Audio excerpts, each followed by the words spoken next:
Muito boa tarde a todos e a todas. Bem, a Confap e o IAV propuseram-se a proporcionar então uma sessão de esclarecimento direcionada especialmente para pais e aberta a toda a comunidade educativa, e acreditamos que estes esclarecimentos trazem conhecimento e uma mais-valia na tomada de decisão dos pais encarregados de educação. Informados, os pais podem tomar decisões com os devidos conhecimentos e esclarecimentos e questionar devidamente a escola com pertinência relativamente aos seus educandos. Temos aqui connosco o Luís Santos, do IAV, e a Paula Simões, também do IAV.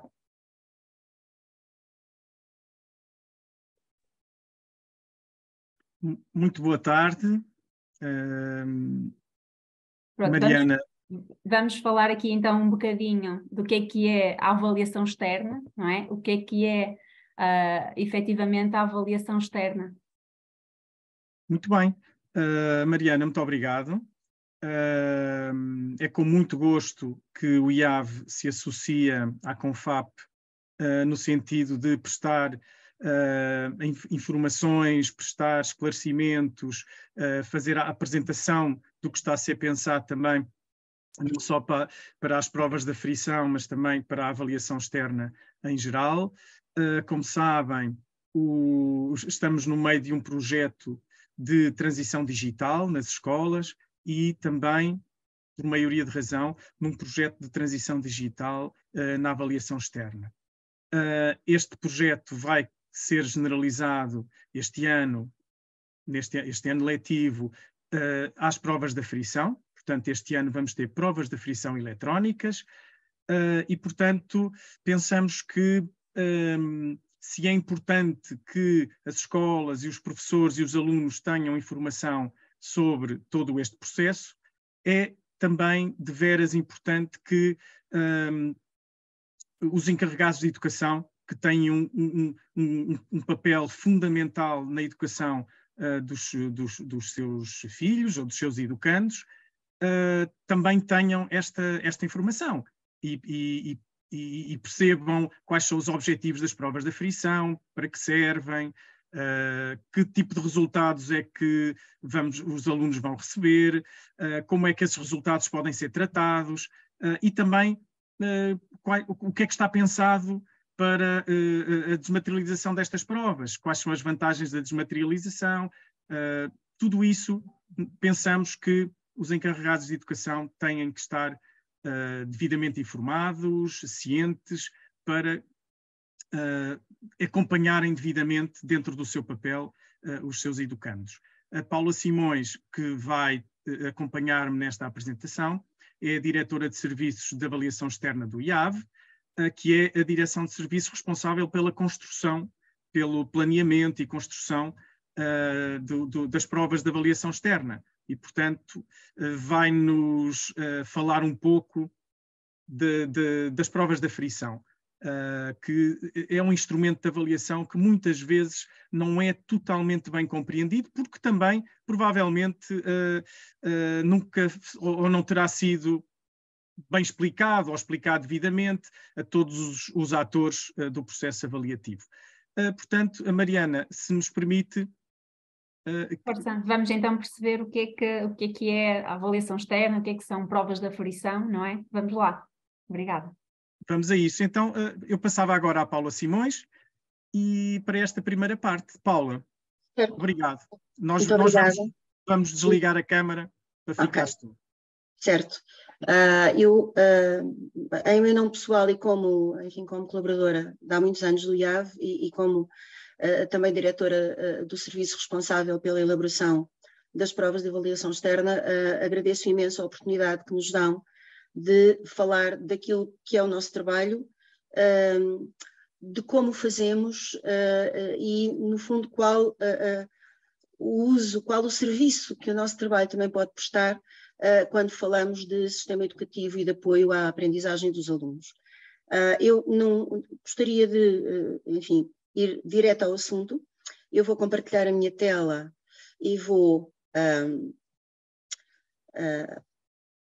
passar-vos uma pequena apresentação que eu tentei que fosse muito curta, muito sucinta com a linguagem o mais coloquial possível, que eu vou também tentar utilizar, porque não estamos a falar em contexto num contexto em que toda a gente domine determinados termos específicos e técnicos da avaliação, mas é importante que todos percebamos o que é isto da avaliação externa, o que é que, quais são, que tipo de instrumentos é que o IAV constrói, para que é que serve cada um e o que é que podemos fazer e que leitura podemos fazer dos resultados que obtemos com eles. Portanto, começando já, eu gostava que o meu PowerPoint conseguisse andar.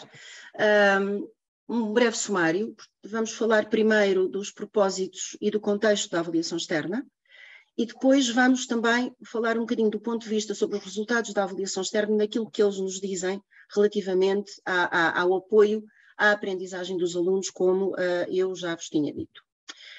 Então, relativamente aos propósitos, é aquilo que de facto nos parece mais importante neste momento. O IAV constrói e constrói porque essa construção está prevista no sistema educativo português em determinados momentos do percurso escolar e de aprendizagem dos nossos alunos. Dizia eu, o IAV constrói 3 tipos de instrumento de avaliação externa: as provas de aferição, as provas finais e os exames nacionais. Estes 3 tipos de instrumentos de avaliação externa têm objetivos diferentes e são construídos em função de propósitos e leituras diferentes. Se falarmos, e vou começar por aí, pelas provas finais de 9º ano de português e matemática, português língua materna também, e português língua segunda, e dos exames nacionais do ensino secundário, que abrangem um leque muito variado de disciplinas, aquilo que esteve sempre presente antes da pandemia e por aquilo que já foi divulgado também publicamente, vai voltar a estar presente a partir do próximo ano, é um propósito de, em primeiro lugar, certificar a conclusão de um ciclo de estudos. Há outro propósito, que tem, no caso dos exames do ensino secundário, que tem a ver com utilizar o resultado, a média que cada aluno obtém para o acesso ao ensino superior, mas basicamente estes 2 instrumentos, as provas finais e os exames, certificam, de certa maneira, validam aquilo que são as aprendizagens conseguidas pelos alunos no final de cada um destes 2 ciclos, do 3º ciclo do ensino básico e do ensino secundário. Temos depois um instrumento que foi começado a aplicar desta maneira e com estes contornos e com estes propósitos em 2016, mas eu chamo a atenção que desde do ano 2000, o IAV já construía provas de aferição para os alunos do ensino básico em determinadas disciplinas, nomeadamente apenas português e matemática, com uma informação classificativa que era fornecida às escolas e aos encarregados de educação através de um sistema codificado de letras, uma escala de letras. Portanto, as provas de aferição no sistema educativo português não são uma novidade.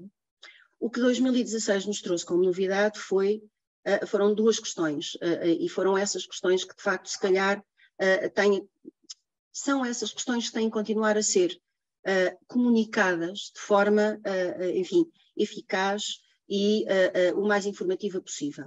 A primeira questão tem a ver com o alargamento da cobertura das áreas do currículo que estas provas de aferição passaram a conter. Portanto, deixámos a lógica do português e da matemática exclusivamente e passámos a ter uma lógica de vamos tentar perceber o que é que se passa em termos da aprendizagem dos alunos em praticamente todas as áreas do currículo. E é por isso que nós temos, nos anos em que são aplicadas as provas de aferição, no 2º ano, no 5º ano e no 8º, e essa é também uma novidade, as provas passaram a ser aplicadas não no final do ciclo, mas a meio do ciclo, com uma intenção clara, que eu já vou explicar qual é, mas é por isso que temos, por exemplo, no 2º ano do 1º ciclo, um elenco muito estável de provas, temos sempre as mesmas provas, português e estudo do meio, matemática e estudo do meio, educação física e educação artística, mas depois, a partir do 5º ano, porque é um currículo também trabalhado em monodocência, não é? E depois, a partir do 5º ano, no 5º e no 8º, temos então já um leque de disciplinas que são e áreas do currículo que são avaliadas ciclicamente e, no fundo, ficamos com uma imagem mais abrangente daquilo que podem ser as aprendizagens que os alunos vão sendo capazes de fazer com sucesso ao longo do seu percurso escolar, enfim, num corte transversal do currículo, se assim o quisermos. Por exemplo, este ano, em 2023, vai ser aplicada pela primeira vez uma prova de aferição de TIC, vai ser aplicada pela segunda vez uma prova de aferição de Ciências Naturais e Física e Química, que são talvez as provas com uma delas totalmente nova e a outra apenas com uma aplicação neste período de 6, 7 anos que as provas de aferição levam, mas o outro leque de provas que temos para este ano, no fundo, são provas que já foram aplicadas. Portanto, vamos voltar a debruçar-nos sobre áreas do currículo que já foram avaliadas noutros anos. Portanto, esta de facto foi uma novidade. Alargar o elenco de provas a todas as áreas do currículo, fazer um desvio do foco de aplicação do ano terminal do ciclo para anos intermédios, e isto tem como objetivo claro dar informação a meio do ciclo que possa ser usada para melhorar as aprendizagens, portanto, identificar a meio do ciclo áreas menos bem conseguidas e permitir que dentro do mesmo ciclo de aprendizagem, do primeiro, do segundo e do terceiro, possa haver um trabalho de minimização e de melhoria, minimização das fragilidades e de melhoria dessas aprendizagens por via da informação que as provas da aferição podem dar. Outra coisa importante também é que deixámos de ter, de facto, uma escala informativa relativamente àquilo que é o desempenho dos alunos. E deixámos de ter por uma razão muito simples, porque nós entendemos assim no IAV, mas digamos que aquilo que nos foi pedido foi também nesse sentido, que independentemente do propósito do instrumento que está a ser aplicado, a função fundamental da avaliação é fornecer informação pertinente sobre a qualidade das aprendizagens aos intervenientes no processo educativo e a todos os interessados.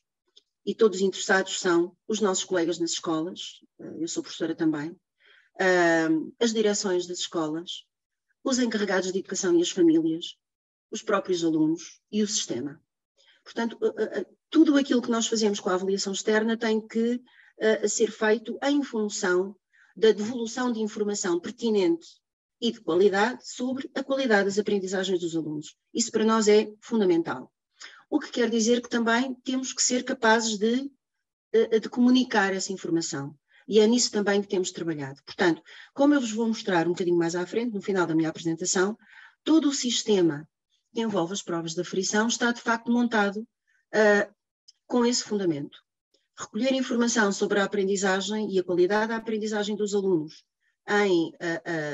nos 3 anos em que eles estão chamados a responder às provas, no sentido de que essa informação seja devolvida, comunicada de forma entendível e que sirva e que possa servir para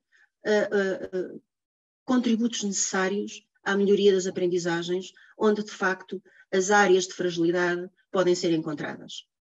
E isto tem a ver com uma coisa muito importante também e que decorre do facto de nós considerarmos, e enfim, nós aqui também nos fundamentamos muito naquilo que é o estado da arte e aqui assim os conceitos e a própria técnica e a literatura que informa as questões da avaliação, é que avaliar, sendo informação, é mais do que classificação.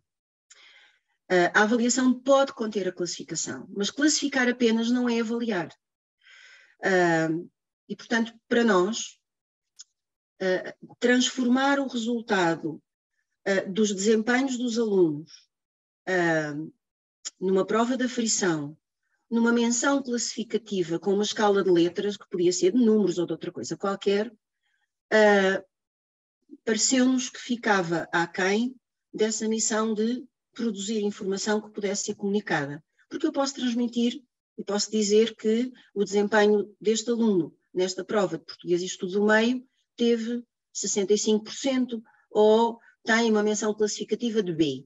Mas se eu não disser mais nada sobre isto, eu não consigo perceber o que é que aquele aluno fez e em que medida do desempenho daquele aluno é que ele teve mais dificuldades e demonstrou mais fragilidades para ter um 65 em 100, por exemplo, ou ter uma menção classificativa de B e não de A ou de C. Portanto, a mera menção classificativa é algo que, não deixando de ter informação, tem uma informação muito pouco fina e muito pouco, enfim, redonda e, desculpem o pleonasmo, informativa sobre aquilo que verdadeiramente se passou no desempenho dos alunos. Depois também sabemos outra coisa, e eu acho que qualquer professor, pelo menos eu entendo assim, temos muito a noção, e isto está estudado inclusivamente, há estudos que provam isto, que quando nós devolvemos um instrumento de avaliação e temos uma menção classificativa ou associamos à menção classificativa uma apreciação descritiva, a primeira coisa em que o receptor da informação se foca é na menção classificativa. Não prestando a necessária ou devida atenção àquilo que é a descrição, a informação descritiva, que contém informação muito mais profunda e muito mais fina sobre aquilo que importa saber sobre o desempenho naquele instrumento específico. E nós sabíamos que associando uma menção classificativa a algo descritivo, o descritivo poder-se-ia perder. Portanto, foi uma opção, e a opção enquadra-se nisto. Avaliação é informação, avaliar é mais do que classificar, como aliás os meus colegas sabem na sala de aula quando fazem avaliação formativa, e a avaliação serve-nos para informar e comunicar sobre a qualidade das aprendizagens que inferimos dos desempenhos dos nossos alunos. Portanto, de que é que estamos aqui a falar? Estamos a falar de duas verdadeiras dimensões da avaliação, uma formativa com o propósito de melhorar a aprendizagem e outra sumativa para fazer um balanço. Estas duas dimensões andam sempre lado a lado, com cada um. O que interessa aqui é o propósito. Se eu quero certificar, eu uso um instrumento sumativo. Se eu quero melhorar, eu uso um instrumento formativo. A diferença não está no instrumento, está no propósito com que eu o aplico, e de facto aquilo que está na base da informação que as provas de aferição pretendem transmitir é claramente um propósito formativo, de ajudar na melhoria da aprendizagem, de ajudar na reorientação do ensino, na regulação das aprendizagens, na definição dos novos passos da aprendizagem decorrentes das fragilidades encontradas. Portanto, foi aqui que nós nos baseámos para montar e construir todo o trabalho que fazemos com as provas de aferição. Tínhamos alguma âncora, alguma fundamentação em estudos já feitos, portanto não tomamos decisões sem nos fundamentarmos em dados, e nomeadamente em dados empíricos que nos dizem que de facto, tanto na avaliação externa como até na avaliação interna, na sala de aula, os alunos têm muito melhores resultados na avaliação interna quando a modalidade, a dimensão da avaliação utilizada na sala de aula é essencialmente formativa, porque lá está, o formativo ajuda a veiculação de informação, e também, em termos da avaliação externa, alunos que estavam muito mais habituados a modalidades formativas de avaliação na sala de aula, em que eram mais desafiados, por exemplo, a desenvolver competências como não só os soft skills, mas também o pensamento estratégico, a resolução de problemas, estavam muito mais bem preparados, porque eu sei que este é uma preocupação dos pais e dos encarregados de educação. Estavam muito mais bem preparados para depois ter melhores resultados na avaliação externa, porque, de facto, a grande questão aqui é para que é que servem as provas de aferição, se o que nós queremos é preparar os nossos alunos para os exames quando eles chegarem ao secundário, e aí sim têm mesmo que ter uma menção classificativa, e essa menção classificativa tem que ser a melhor possível. Ora, se nós olharmos para aquilo que é a informação que o IAV veicula através dos seus relatórios, e aqui eu gostava de vos dizer que, relativamente à leitura que nós fazemos dos resultados, tanto das provas de aferição como das provas finais de ciclo e dos exames nacionais, aquilo que nós conseguimos identificar em termos de fragilidades são essencialmente estas coisas que vocês estão a ver. Eu vou demorar muito pouco tempo aqui, porque são coisas, enfim, de caráter mais técnico, mas dá para perceber. Tem a ver, por exemplo, com coisas como a competência leitora, as competências de escrita, as competências de interpretação, as competências de cruzamento de informação em suportes textuais ou visuais diferentes, por exemplo. Portanto, isto é aquilo que nós conseguimos identificar, e não é só nos exames nacionais. Começamos a identificar isto nas provas de aferição. Portanto, como estão a ver, aquilo que nós recolhemos, a informação que nós recolhemos com a aplicação de um instrumento como a prova de aferição, é importante para aquele aluno no momento em que ele a faz, porque pode servir e pode ser um instrumento muito poderoso para a melhoria da sua aprendizagem, mas também pode servir para, a médio e longo prazo, estas fragilidades serem acompanhadas e serem minimizadas relativamente àquilo que depois será o seu percurso escolar e até o seu percurso de prestação em provas de avaliação externa. E só para vos dizer isto, eu já vos vou mostrar os relatórios que são produzidos a partir das provas de aferição e como é que eles podem ser usados e explorados, e o que é que dali pode trazer para a aprendizagem dos alunos. Mas o que nós conseguimos já identificar é, nas nossas provas de aferição em determinadas áreas do currículo, no português, na matemática, nas ciências, por exemplo, fragilidades que depois vamos encontrar também nos exames nacionais, que têm a ver, como eu acabei de vos dizer, por exemplo, com a competência leitora, com as competências de escrita, com as competências de interpretação, com o domínio, por exemplo, da componente experimental nas ciências naturais e físicas. Portanto, tudo isto não é percebido através dos resultados dos exames exclusivamente. Tudo isto começa a ser vislumbrado e entendido com os resultados das provas de aferição. E isso para nós tem sido muito importante. As provas de aferição internamente para o IAV têm sido muito importantes para também informarem a maneira como nós construímos os exames nacionais. E aquilo que de facto as provas de aferição nos dizem tem sido muitíssimo importante para essa ligeira mudança de paradigma naquilo que nós começamos a fazer nos exames. Porque, assim, no fundo, os instrumentos de avaliação externa são uma imagem daquilo que é o percurso escolar dos alunos neste sentido. O percurso escolar dos nossos alunos não pode ser uma corrida de obstáculos. Eles não podem terminar o primeiro ciclo, ir para o segundo e acabou, já está, terminar o segundo, ir para o terceiro e este já está para trás, e sucessivamente até ao secundário. O percurso escolar dos nossos alunos tem que ser verdadeiramente uma corrida de estafetas, em que cada ciclo passa ao seguinte a informação necessária para que a aprendizagem daqueles alunos seja melhorada, construída significativamente, e que as competências que são de facto importantes para serem desenvolvidas são desenvolvidas.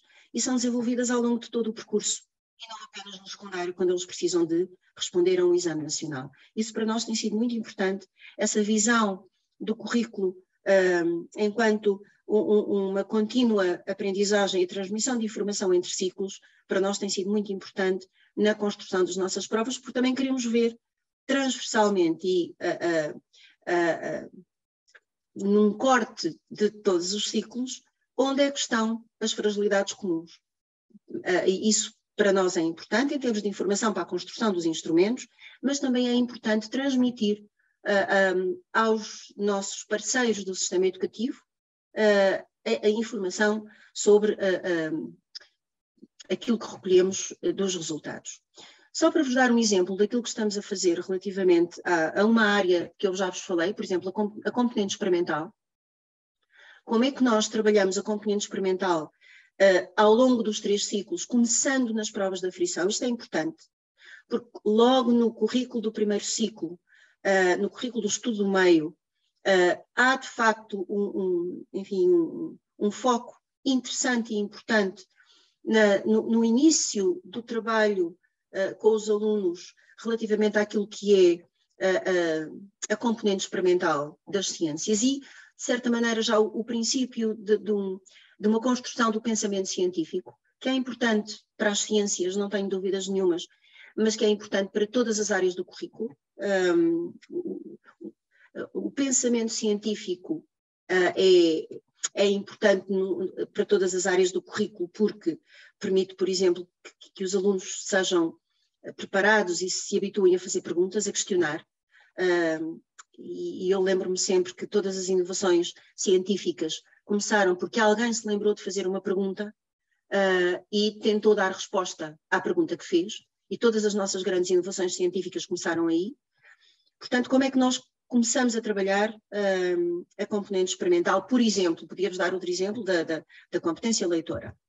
Logo nas provas de primeiro ciclo, isto é um exemplo de um item de uma prova de português e estudo do meio da prova 25 de segundo ano, que foi aplicada esta em 2019. Como sabem, tivemos um interregno nos 2 primeiros anos da pandemia.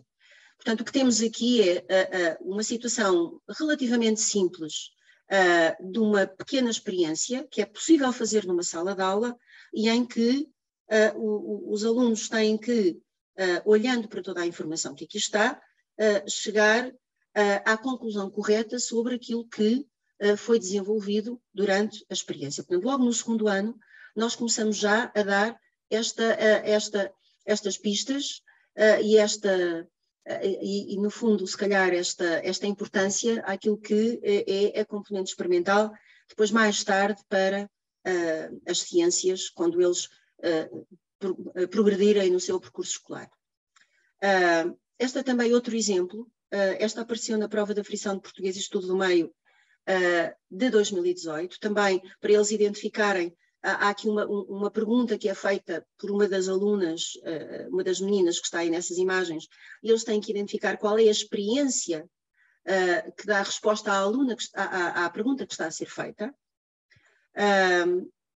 para depois, já no 5º ano, isto é um item da prova 58 de Matemática e Ciências de 2017, aqui já com uma apresentação mais, eu diria, mais complexa, mais sofisticada de um processo experimental, mas em que os alunos têm que, de facto, escolher a opção que confirma a hipótese que esteve na base da realização desta atividade experimental, até chegarmos, por exemplo, ao 11º ano e ao exame de Biologia e Geologia, em que aqui continuamos a dar a importância à componente experimental, porque sabemos que é uma área do currículo que, sendo começada a trabalhar no primeiro ciclo, tal como o currículo prevê, pode trazer imensos ganhos na qualidade da aprendizagem que os alunos fazem desta componente do currículo e que depois pode ser visível ao nível do exame do secundário. Isto é, mais uma vez, uma atividade experimental em que os alunos têm que identificar um dos aspectos-chave da experiência através da descrição e depois prever também, com uma justificação, os resultados obtidos pela experiência. Portanto, é isto também que nos preocupa, é fazer uma transversalidade entre aquilo que os nossos instrumentos de avaliação, enfim, avaliam, nunca esquecendo que a informação que recolhemos com as provas de aflição é absolutamente fundamental para que isto possa ser feito. Porquê? Há aqui diferenças, de facto, e já vos falei nisso, dos objetivos, das finalidades, do uso, do foco, da orientação, do momento, do impacto destes dois tipos de instrumentos de avaliação externa, das provas de aferição e das provas de exame. As provas de aferição são mais proativas, porque preconizam uma melhoria e um trabalho para a melhoria após a aplicação da prova, portanto, neste aspecto são claramente avaliação formativa externa. Não têm impacto na classificação dos alunos, é absolutamente verdade, mas podem ter um impacto muitíssimo importante na qualidade da sua aprendizagem. E o modo como nós as construímos, como já vos dei um exemplo, e como nós as classificamos, e como nós identificamos os desempenhos, é também importante. E só para vos dar um exemplo, a diferença não está nos itens das provas, quer dizer, os itens das provas de aferição não seriam diferentes se nós devolvêssemos informação classificativa. O que é diferente é o modo como eles são classificados. E se eu estiver na dimensão das provas de aferição, ou seja, na dimensão formativa, eu não uso pontos, porque não quero obter um número, não quero obter uma informação classificativa para aquele aluno, mas uso códigos. E estes códigos, quando são, enfim, desdobrados, eu consigo desdobrar tantos códigos quanto a informação que eu preciso de recolher. E se eu quiser identificar, por exemplo, erros típicos, neste caso, por exemplo, o erro típico será o aluno identificar um ângulo obtuso como agudo. Se eu quiser, por exemplo, saber se o aluno preenche uma destas etiquetas corretamente e qual é que ele não preenche, ou seja, se eu tiver pontos, eu não consigo chegar a esta informação. Com códigos, eu consigo saber tudo aquilo que eu preciso de saber sobre o desempenho do aluno. E esta informação fina é importante para eu poder devolver a informação a quem tenho que devolver. E eu agora vou fazer aqui uma interrupção no compartilhamento da minha tela, porque vou aqui buscar outros documentos e vou abrir uma coisa que é aquilo que os alunos recebem, ou seja, é um exemplo do relatório que os alunos recebem na sequência das suas provas de aferição. Portanto, uma coisa que foi muito importante para nós foi todos os alunos fazem provas de aferição, então todos os alunos têm que receber um relatório individual da sua prova de aferição. Isto é fundamental. Nós temos que devolver a informação. Para quem é esta informação? É para os alunos, claramente, embora eles tenham que ter orientação na leitura do seu relatório, obviamente, e quanto mais pequeninos, enfim, sendo pequeninos, a informação é fundamentalmente para os seus encarregados de educação e para os seus professores, mais do que para eles, mas esta informação tem que ser individualizada. No 5º e no 8º ano, eles são capazes já de, com algum acompanhamento, perceber onde é que fizeram menos bem, onde é que fizeram melhor. Portanto, todos os alunos, e reparem que nós produzimos 300 mil relatórios destes por ano, porque são cerca de 300 mil alunos a responder às provas de aferição. Portanto, o que nós temos, de facto, aqui é um relatório com a identificação do aluno, com a identificação do ano, da sua turma, das provas realizadas. Neste caso, é um relatório de 5º ano. O aluno fez a prova de História e Geografia de Portugal e de Matemática e Ciências Naturais. Damos uma informação também de como ler o relatório. O que é que o relatório apresenta? Apresenta uma descrição do desempenho nas provas realizadas e para cada área disciplinar ou para cada disciplina, nós consideramos os domínios de aprendizagem de acordo com o currículo em vigor. Já vos vou mostrar como. E para cada domínio, nós damos a informação com base numa categoria. 5 categorias, para ser mais exata. A categoria conseguiste, em que o aluno deu, de facto, a melhor resposta esperada, respondeu de acordo com o esperado. O conseguiste, mas em que o aluno tem ali ainda alguma margem para melhoria naquilo que conseguiu com o seu desempenho. A categoria revelaste dificuldade, e quando nós dizemos revelaste dificuldade, temos que dizer ao aluno em que é que ele revelou dificuldade, ou seja, ele mostrou dificuldades em responder de acordo com o esperado neste e neste e neste aspecto. ou o aluno não conseguiu responder, portanto, não teve sucesso na sua resposta, ou, pura e simplesmente, nem sequer respondeu. Portanto, deu uma resposta zero, digamos assim, ou uma resposta inexistente. Não apresentou uma resposta. Chamamos a atenção, temos aqui um disclaimer, portanto, uma declaração de intenções que é muito importante para nós, porque as informações que estão aqui têm que ser lidas como complemento do trabalho que foi feito pelo aluno com os seus professores durante o ano. Isto é um retrato que vai acrescentar ao filme do seu percurso de aprendizagem durante o ano com o seu professor. Portanto, há aqui uma complementaridade de informação. Há aqui sugestões de como usar e de como ler o relatório até com os alunos, e depois começamos a dar a informação. Nesta área do currículo em específico, na História e na Geografia de Portugal, este aluno, no domínio que estava em avaliação, no conjunto de itens e de perguntas que estavam associados a este domínio, dizemos-lhe o que é que ele conseguiu, o que é que ele não conseguiu, onde é que ele revelou dificuldade. Portanto, isto é uma constante em todo o relatório. E um relatório como este, semelhante a este, é produzido para todos os alunos que respondem às provas de aferição em cada ano. Como eu vos disse, cerca de 300 mil. Portanto, este é o relatório que o aluno recebe. Vou compartilhar outra vez a minha tela para vos mostrar outro tipo de relatório, este que a escola recebe. E este relatório que é recebido pela escola tem outro tipo de informação. Eu sei que isto está muito pequenino, mas eu vou tentar abrir. Portanto, isto é um relatório do 8º ano e que informação é que nós devolvemos a cada um dos agrupamentos?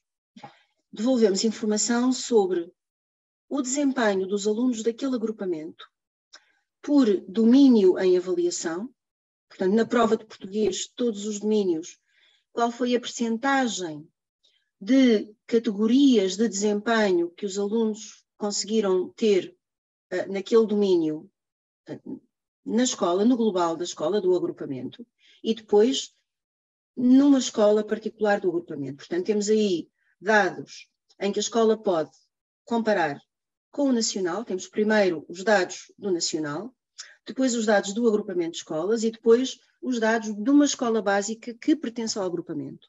E toda esta informação vai nos dizer, por exemplo, que, no caso deste agrupamento de escolas, na leitura e educação literária do português, a percentagem da categoria conseguiu a nível nacional foi 15,8% e neste agrupamento foi de 3,2%. E aqui a escola tem que ir à procura, até nos relatórios dos alunos, do que pode ter acontecido relativamente a este resultado. Damos também uma informação relativamente aos domínios de complexidade que são avaliados na prova, nomeadamente os mais elementares, conhecer ou reproduzir, os de natureza mais, enfim, um bocadinho menos elementar, como aplicar ou interpretar informação, e já de complexidade um bocadinho mais elevada, quais foram os resultados da escola no global relativamente ao raciocínio ou à criação, quando os alunos têm que dar esse tipo de resposta nas suas questões. E, mais uma vez, cruzar a informação do nacional com também até a própria região, para a escola se poder orientar relativamente àquilo que é a sua região, a NUT 2 e a NUT 3. E vou-vos mostrar finalmente o último relatório que nós produzimos, que é um relatório de turma. Portanto, além dos alunos receberem um relatório individualizado, as escolas recebem também um relatório de turma desta natureza. Portanto, nesta turma, obviamente, como percebem, este relatório é um relatório real, mas está anonimizado. Nesta turma em concreto, nesta turma de segundo ano, no português e na matemática, nos domínios em avaliação, o desempenho dos alunos relativamente às categorias conseguiu, relou dificuldade e não conseguiu, situa-se neste nível. Agora reparem como a informação é mais fina do que isto. Nós não estamos só a dizer que na compreensão do oral ou na leitura foram estas as percentagens que os alunos atingiram com o seu desempenho nestas categorias. Estamos também a dizer em que aspectos destes domínios é que os alunos tiveram mais ou menos sucesso. Por exemplo, na compreensão do oral, em reter informação explícita, foram estes os resultados. Na interpretação de informação, foram estes os resultados. Na localização de informação explícita, é o que temos. Portanto, é um facto que os relatórios das provas de aferição não dão uma menção classificativa ao aluno. De facto, não dão. Mas a informação que a escola recebe e que os agrupamentos de escola recebem têm informação estatística por categoria de desempenho e por domínio que permite à escola identificar as fragilidades numa determinada turma e com um determinado aluno e, por exemplo, identificar grupos de alunos para aulas de apoio, porque aqui os alunos podem ser agrupados consoante as suas fragilidades, identificar, por exemplo, as estratégias de melhoria. Por exemplo, na retenção de informação explícita não parece que os alunos tenham problemas ao nível da compreensão do oral, nesta turma específica. Mas, por exemplo, na interpretação de informação, 40% dos alunos nesta turma revelaram dificuldade ou não conseguiram. E aqui nós agregamos a categoria conseguiste, inclui o conseguiste e o conseguiste mas, temos o revelou dificuldades e o não conseguiste com o não conseguiste responder corretamente ou nem sequer respondeste. Portanto, é esta informação que pensamos nós é importante para as escolas e que pode dar, enfim, pistas significativas relativamente a reformulação de estratégias didáticas, por exemplo, em sala de aula, no sentido de acomodar estas fragilidades e tentar, enfim, resolvê-las e minimizá-las. Eu acho que relativamente àquilo que eu tinha para vos dizer no que diz respeito às provas de aferição e ao seu propósito e àquilo que de facto elas devolvem de informação ao sistema e a todos os interessados no sistema, porque, por exemplo, os resultados, os relatórios individuais dos alunos são importantes para as famílias e para os encarregados de educação, também para saberem o que é que se passa, para complementarem a informação que obtêm da avaliação interna da escola, e eu acho que neste momento passaria à outra fase da nossa conversa. E obrigada por me terem ouvido, claro. Ora bem, agora vamos perceber aqui a questão do uso do digital, não é? Aqui a desmaterialização. Quais são as mais-valias, os desafios, o que é que se pretende efetivamente aferir com o uso dos computadores? Isto foram algumas questões que chegaram à Confap. Pronto, há aqui o desafio da falta, ou pelo menos a evidência da falta de utilização destes meios também pelos alunos, especialmente aqueles que são os mais pequeninos, não é? Os que estão agora no segundo ano, e porquê da realização destas provas em suporte informático, em suporte digital. Muito bom. Então, desta nossa segunda parte da apresentação, eu vou só aqui compartilhar a minha tela. Muito bem. É óbvio que as provas de aferição já existem desde 2016, foram sempre aplicadas em papel, é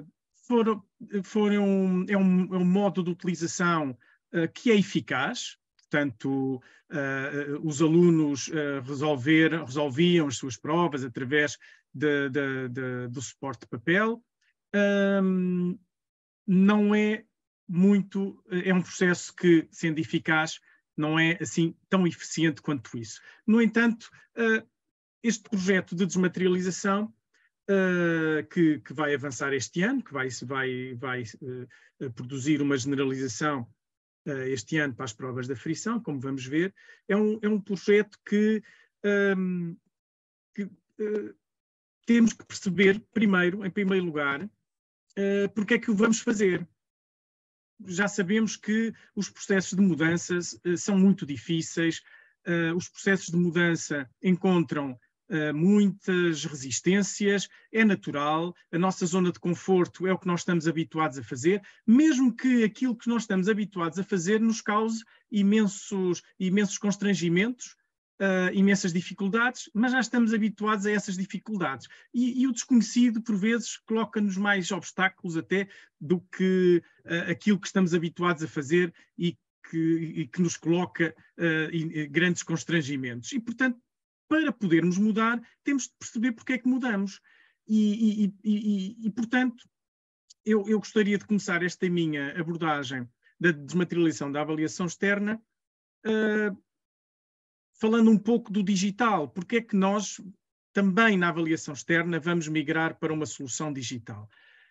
É um facto que, como é subejamente conhecido, toda a nossa sociedade atualmente está baseada em soluções tecnológicas, em tecnologia, todos os nossos empregos, todos os nossos trabalhos estão baseados em tecnologia, todos nós provavelmente passamos horas e horas à frente de um computador porque precisamos desse computador para fazer o nosso trabalho, temos sempre na mão o nosso telemóvel, que é um pequeno computador. Portanto, toda a nossa sociedade está baseada em soluções tecnológicas e, portanto, a educação não pode ficar para trás. Não podemos ter uma sociedade no século XXI, uma educação no século XIX ou no século XX. Temos que acompanhar toda esta evolução e também para estarmos mais próximos da forma como os alunos percepcionam e da forma como eles também funcionam em termos da sua participação social, das suas relações sociais. E, portanto, o digital não é um milagre. Se há áreas... há áreas em que se calhar podemos de vez em quando acreditamos em milagres, mas na educação é uma das áreas em que eu não acredito em milagres. Eu só acredito em trabalho, em perseverança, em qualidade e em querer trabalhar para os alunos, para o desenvolvimento das aprendizagens dos alunos. E, portanto, o digital não vai ser a solução milagrosa. O digital é um recurso, mas que nós não podemos... A nossa tendência natural é acomodar todas as alterações tecnológicas, todas as mudanças tecnológicas, acomodá-las na nossa forma de trabalhar de sempre. Isto é a tendência natural das pessoas.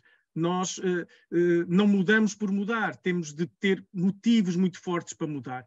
E, portanto, o que nós também costumamos fazer, nós professores, quando nos chega um recurso novo, um recurso tecnológico novo, é acomodá-lo à forma como nós sempre trabalhamos. E é isto que não pode ser feito com o digital. O digital é um recurso. Eu costumo dizer que, parafraseando um famoso estadista, não é o que o digital pode fazer por nós, não podemos estar à espera do digital para nos resolver os problemas, mas mais importante do que isso é o que é que nós, professores, alunos e já agora encarregados de educação, podemos fazer com o digital. Se vamos utilizar o digital da forma como sempre utilizamos, não vale, não vamos obter, não vamos obter os efeitos que nós desejaríamos obter, que é, no final do dia, a qualidade das aprendizagens dos alunos. E, portanto, este é um perigo que existe, que é o de digitalizar o tradicional, o que sempre fizemos. É isto que nós temos de combater. O digital existe, mas nós temos que trabalhar de outra forma e portanto, nas provas de avaliação externa, nós também temos que trabalhar de outra forma.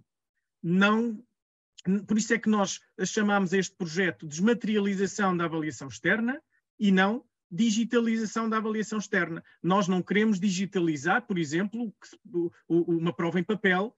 Se tivermos uma prova em papel digitalizada num suporte PDF, também estamos a digitalizar, não é? Estamos a ser muito modernos, mas não é isso que nós queremos. Nós queremos também que haja aqui mudança e que esta mudança na avaliação externa também seja um motor de mudança nas práticas pedagógicas dos professores, que seja um motor de mudança ou que contribua também para que haja esta mudança, esta transformação digital também nas escolas e, portanto, é este também um dos objetivos deste projeto de desmaterialização da avaliação externa.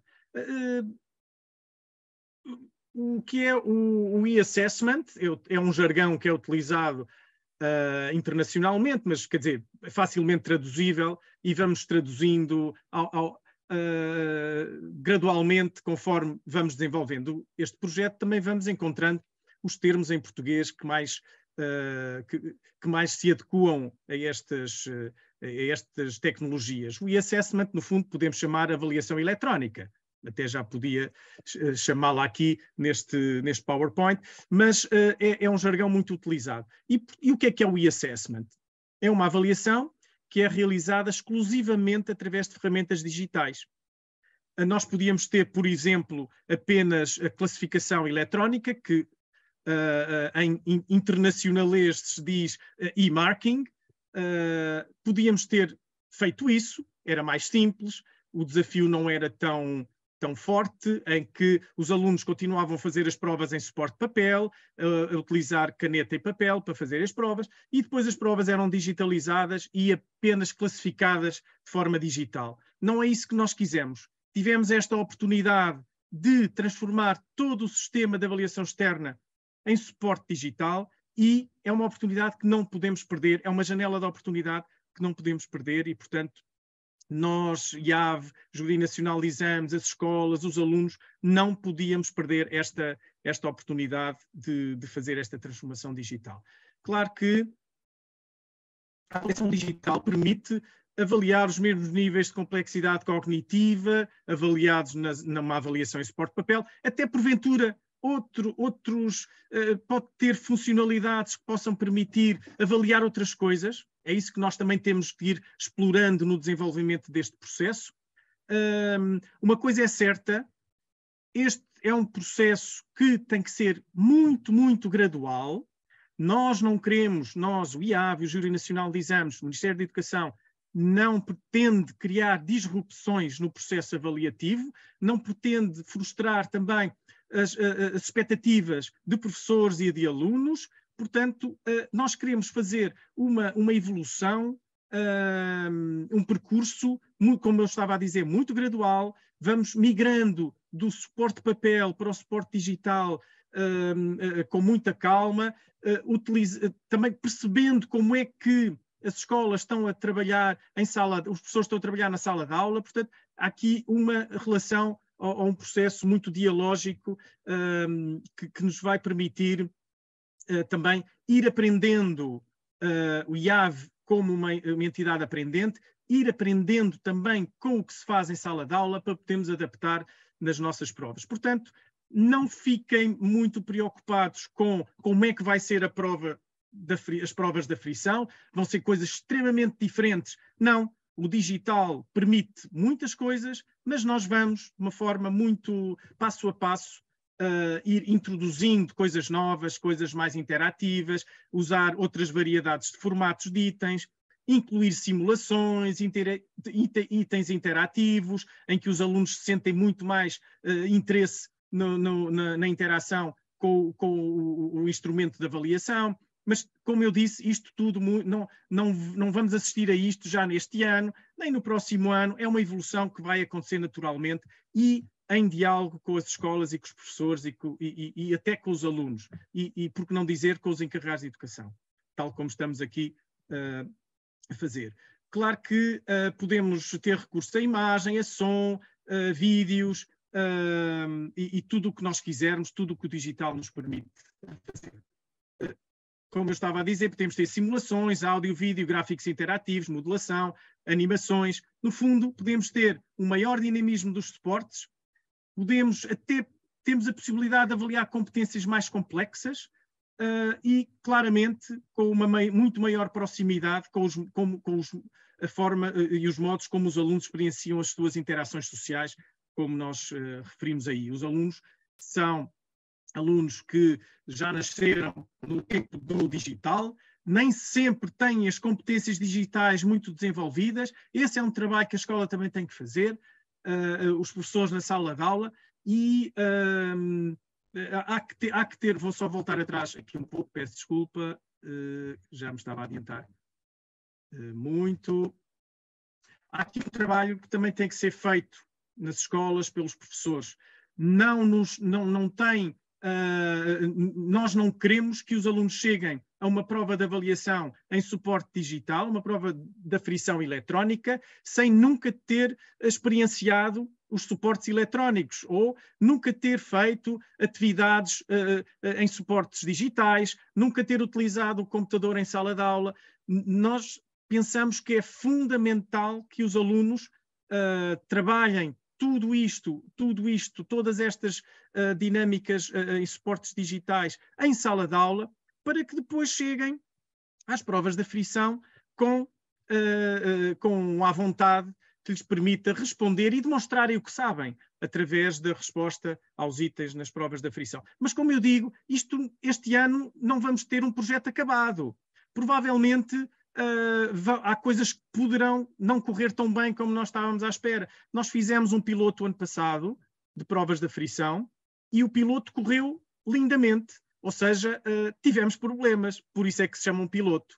E ainda bem que o fizemos, porque agora para a generalização, como percebemos algumas das dificuldades que os alunos tiveram e também as escolas no processo organizativo das provas tiveram, conseguimos para este ano em que vamos generalizar, conseguimos colmatar todas essas dificuldades que existiram no piloto. Mas mesmo este ano nem tudo vai correr bem.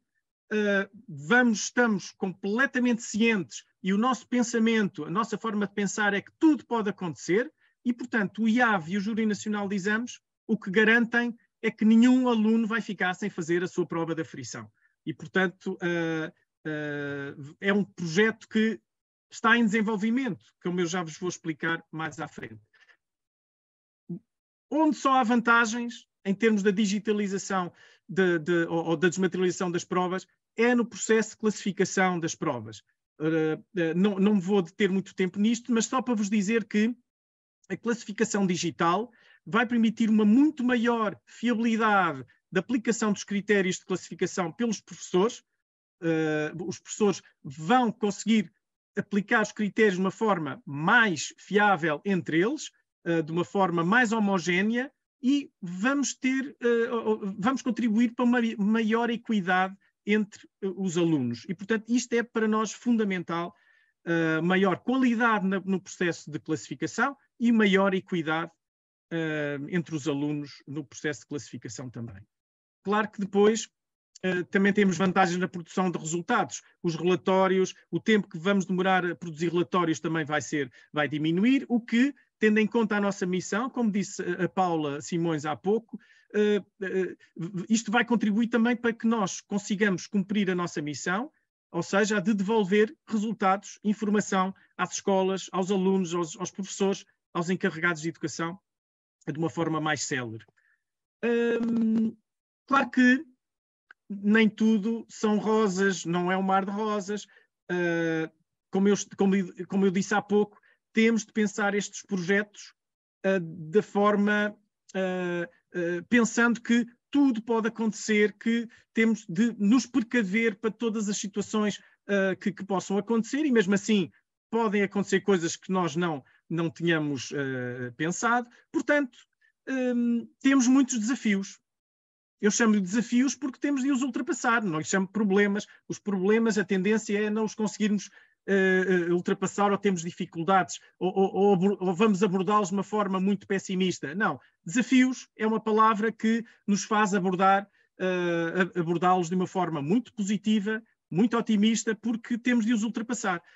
Os principais desafios são, em termos de organização, eu vou começar aqui ao contrário deste slide, em termos do processo organizativo por parte das escolas. Como sabem, nas escolas públicas, o Ministério da Educação forneceu portáteis a todos os alunos nas escolas públicas, forneceu também portáteis em algum número às escolas, e, portanto, se isso não tivesse acontecido, nós nunca teríamos condições mínimas para avançar para um processo deste de desmaterializar a avaliação externa. Portanto, nós avançámos com muito cuidado, porque tínhamos, pensamos nós, condições para avançar para esta desmaterialização, principalmente porque as escolas, apesar de haver muitos problemas que nós sabemos que há e que têm que ser resolvidos, lá está,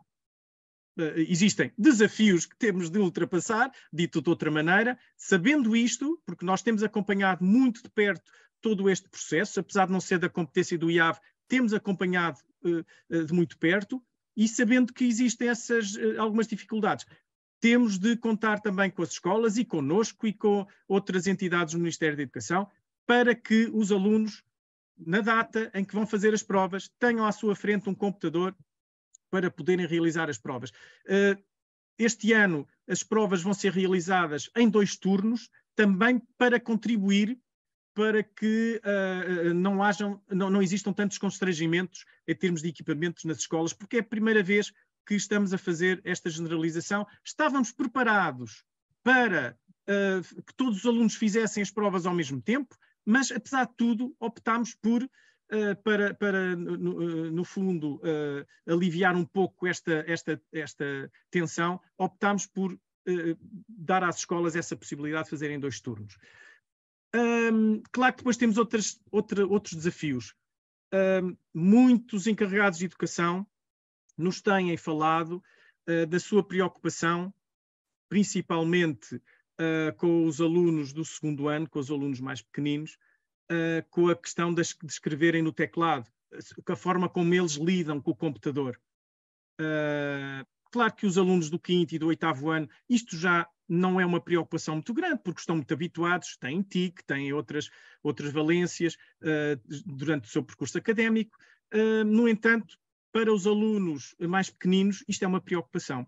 E isto foi uma preocupação, lá estou eu a avançar, isto foi uma preocupação que as escolas nos manifestaram o ano passado já, quando do piloto da aplicação piloto das provas de aferição eletrónicas.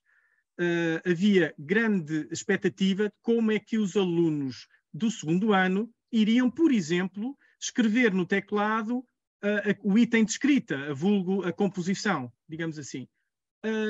O que é certo é que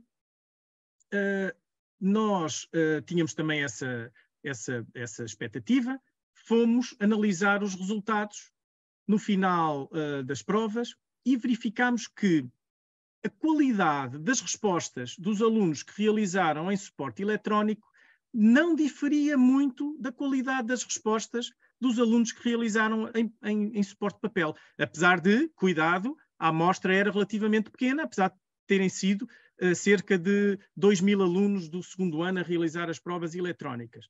Apesar de ser uma amostra pequena, não verificámos grandes diferenças, nem na qualidade da escrita, nem no tamanho dos textos, por exemplo. Portanto, nada de especial relativamente ao desempenho dos alunos. Também já tivemos um estudo académico, no âmbito de uma tese de mestrado, em que isto também foi abordado. E verificou-se que, apesar de os alunos que realizaram em suporte digital, em suporte eletrónico, terem tido desempenhos um pouquinho mais abaixo dos alunos que realizaram em suporte papel, porventura por não estarem habituados, por outras razões quaisquer, a diferença não é estatisticamente significativa, mas existe essa pequena diferença. Apesar disto tudo, verificou-se que essa diferença não era muito grande e que no item de escrita, então, não se verificava grandes discrepâncias entre os alunos pequeninos que escreviam no teclado e dos que escreviam em suporte de papel. É claro que estes alunos vão ter que continuar a fazer o seu trabalho, o seu percurso normal de escrita manual, de escrita, portanto, do seu trabalho em termos de manuscritos, em termos de utilização do papel, em termos de utilização, claro, dos suportes usuais. Claro que isto vai continuar a acontecer, mas também tem que começar, os professores têm que começar a utilizar os suportes digitais nomeadamente os computadores, para que os alunos também consigam não só a habituação e o treino à escrita num teclado, mas que possam usufruir de vantagens que estes suportes também lhes possam trazer. Portanto, depois temos outro grande desafio, que é a escrita da matemática, que vai ser um enorme desafio no futuro, principalmente dos exames de matemática A. Já temos um grupo de trabalho que está a estudar esta problemática e, portanto, também vamos ter que evoluir neste sentido. É claro que é fundamental que exista esta relação entre o que se faz em sala de aula, a utilização do digital em sala de aula, e a avaliação externa em suporte digital. Uma coisa não pode estar dissociada da outra. A avaliação externa tem exatamente o mesmo referencial curricular, que são as aprendizagens essenciais e o perfil do aluno à saída da escolaridade obrigatória. Tem, como eu estava a dizer, tem exatamente o mesmo referencial que todos os alunos têm em sala de aula e que todos os professores têm que desenvolver em sala de aula. Portanto, é um imperativo que também os professores em sala de aula comecem a incorporar de uma forma também muito gradual o trabalho com os suportes digitais, porque para certas aprendizagens trazem realmente muitas vantagens. Para terminar, vou-vos falar mais um pouco ou melhor, complementar o que disse até agora. A avaliação em suporte de papel, para além de todas as desvantagens que tem uma grande falta de eficiência, até, digamos assim, para além de todas as razões pedagógicas que estão aqui subjacentes, são questões até de impacto ambiental. Se pensarem em todas as toneladas de papel que são processadas, impressas todos os anos, nós temos todos os anos cerca de 1 milhão de provas realizadas em todos os níveis de ensino, desde as provas de aferição do segundo ano até aos exames nacionais do ensino secundário no 12º ano. Variadíssimas toneladas de papel desperdiçadas, variadíssimas toneladas de plástico dos sacos, tudo o que está ligado à distribuição das provas. Como sabem, são as forças de segurança que vão distribuir as provas. Todos os dias vão levar às escolas os sacos com as provas. Portanto, há uma pegada ecológica que também não é despicienda aqui nesta decisão de migrarmos para o suporte digital. Cada vez mais temos que ter, aliás, isto até é propriamente dito uma aprendizagem que o próprio Ministério também está a fazer e que, no fundo, é também como exemplo para os nossos alunos em termos de sustentabilidade. O que nós vamos ter é todo o processo de desmaterialização da avaliação externa em suporte digital, desde a inscrição dos alunos nas provas até à parte da produção de relatórios, passando pela realização das provas pelos alunos, pelo processo de classificação dessas mesmas provas. Portanto, tudo será em suporte digital. Como sabem, os encarregados de educação que estão aqui, que têm alunos no ensino secundário, a questão da inscrição dos alunos já é feita em suporte digital. Foi uma plataforma que nós desenvolvemos em articulação muito, muito estreita com o Júri Nacional de Exames e, portanto, isto já existe, vai ser tudo integrado numa plataforma que vai permitir que todo este processo seja desmaterializado. Isto eu já falei, vou passar um pouco à frente. Para terminar, este é o cronograma do nosso projeto.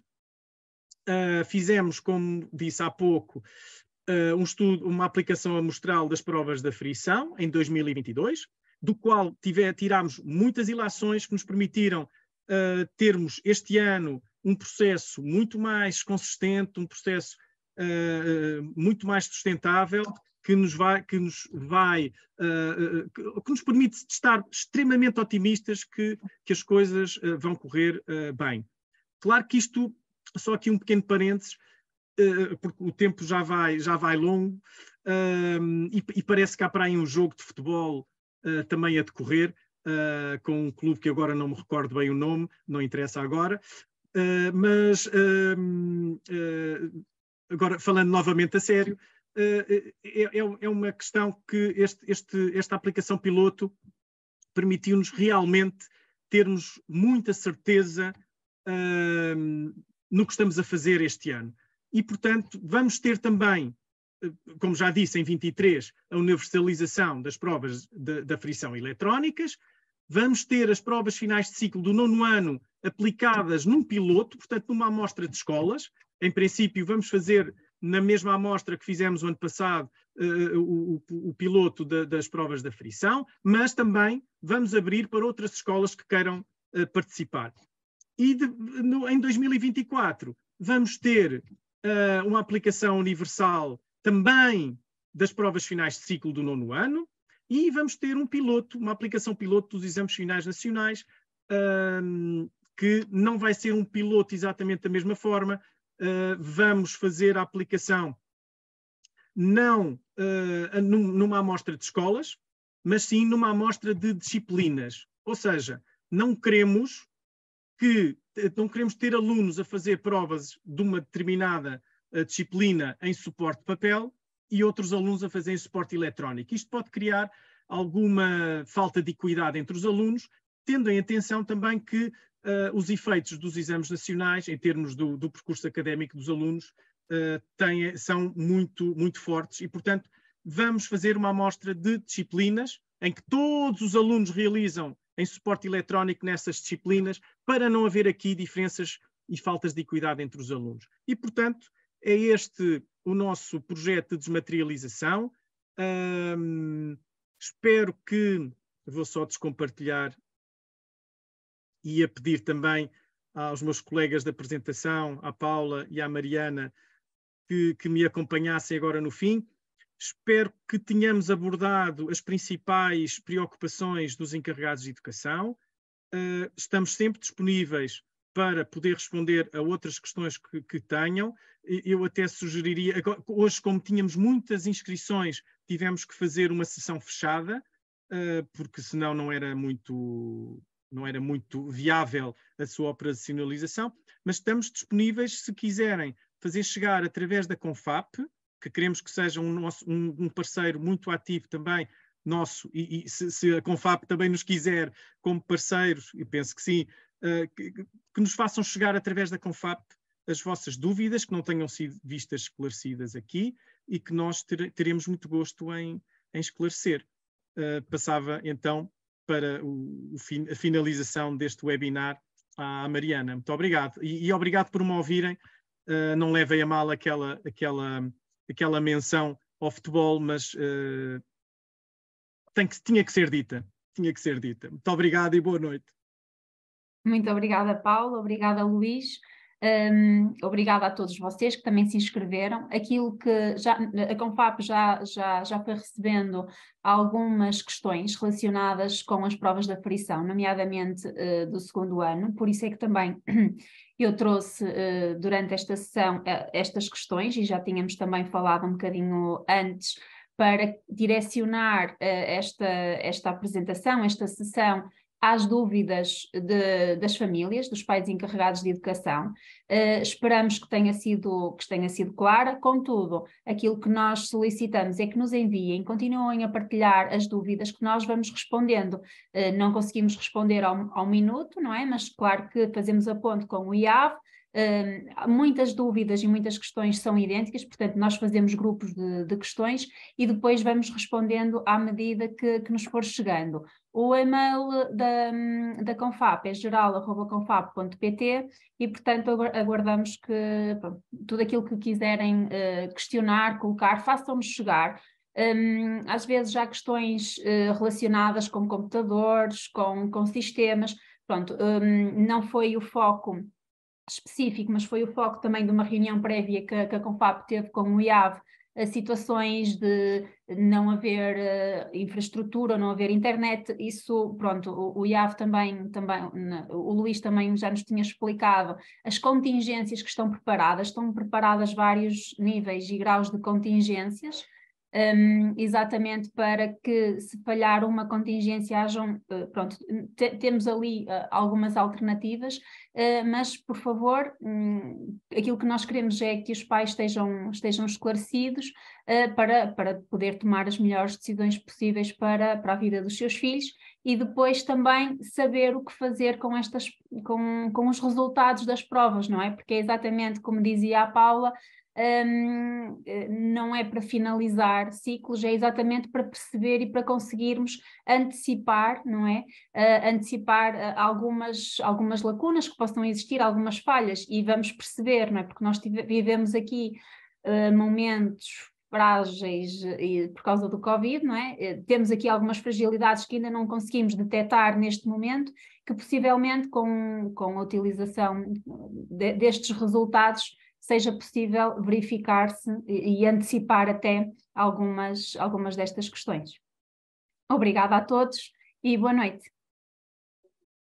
Boa noite a todos. Muito obrigado.